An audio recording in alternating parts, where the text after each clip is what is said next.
Good morning students. AED में हमारे पास next topic है lighting system of four wheel car.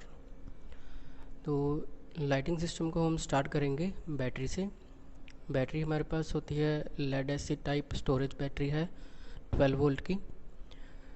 800 to 1000 CC engines के लिए हम 35 एम्पियर आर की बैटरी का इस्तेमाल करते हैं।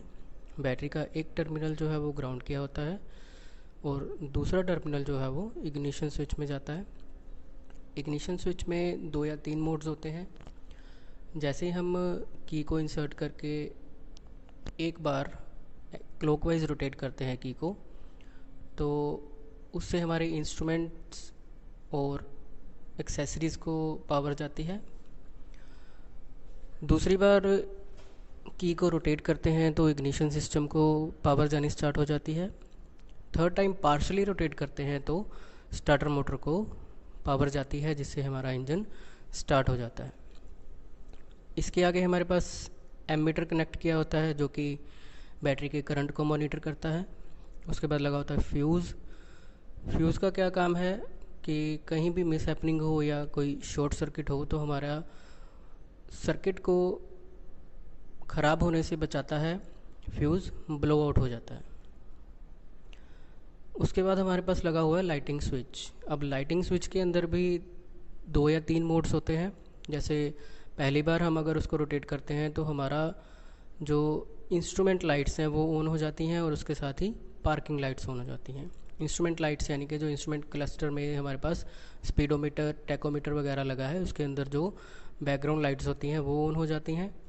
इसके साथ ही पार्किंग बल्ब लगा होता है हेडलैम्प के अंदर, और टेल लाइट के अंदर भी पार्किंग लाइट्स होती हैं। और इसके साथ ही लाइसेंस प्लेट के ऊपर एक लाइट लगी होती है, वो भी ऑन हो जाती है। तो उसके बाद जब हम सेकंड टाइम इसको रोटेट करते हैं तो हमारी मेन लाइट्स जो हैं वो ऑन हो जाती हैं। मेन लाइट में हमारे पास 2 फिलामेंट होते हैं बल्ब में, एक होती है मेन लाइट, एक होती है डिपर लाइट। अब टॉगल स्विच लगा होता है डिमर लाइट के लिए, डिमर लाइट स्विच कह देते हैं इसको हमें।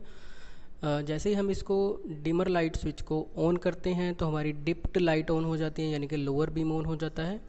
जैसे ही हम डिमर स्विच को ऑफ करते हैं तो हमारा मेन बीम ऑन हो जाता है, और उसी के साथ हमारी एक इंस्ट्रूमेंट क्लस्टर में ब्लू कलर की लाइट ऑन हो जाती है, जिसे हम कहते हैं इंडिकेटर फॉर मेन बीम, जिससे ड्राइवर को ये पता रहे कि मेरा मेन बीम ऑन है। तो उसके बाद हमारे पास एक लाइट लगी होती है इंटीरियर लाइट, जिसे हम पिलर लाइट भी कह देते हैं। पिलर लाइट के लिए 2 स्विच लगे होते हैं, एक होता है ऑटोमेटिक डोर स्विच, एक होता है पिलर स्विच। अब ऑटोमेटिक डोर स्विच में होते हैं 3 मोड, एक होता है ऑफ, एक होता है ऑन, एक होता है डोर। अगर हम इसको डोर वाली सेटिंग पे रखेंगे तो हमारी जो पिलर स्विचेस हैं ये एक्टिवेट हो जाएंगे। जैसे ही हम डोर को ओपन करेंगे तो पिलर स्विचेस जो हैं वो इस लाइट को ऑन कर देंगे। जैसे डोर को क्लोज़ करेंगे तो पिलर स्विचेस जो हैं ऑफ हो जाएंगे और इंटीरियर लाइट बंद हो जाएगी। इसके साथ ही हमारे पास एक ब्रेक लाइट स्विच लगा होता है, जिसे हम स्टॉप लाइट स्विच भी कह देते हैं। जैसे ही हम ब्रेक पैडल को प्रेस करते हैं तो ये स्विच ऑन होता है और टेल लाइट्स में जो फिलामेंट लगा है उसको करंट सप्लाई करेगा, जिससे रेड लाइट जो है वो टेल लाइट की रेड वाली लाइट ऑन हो जाती है।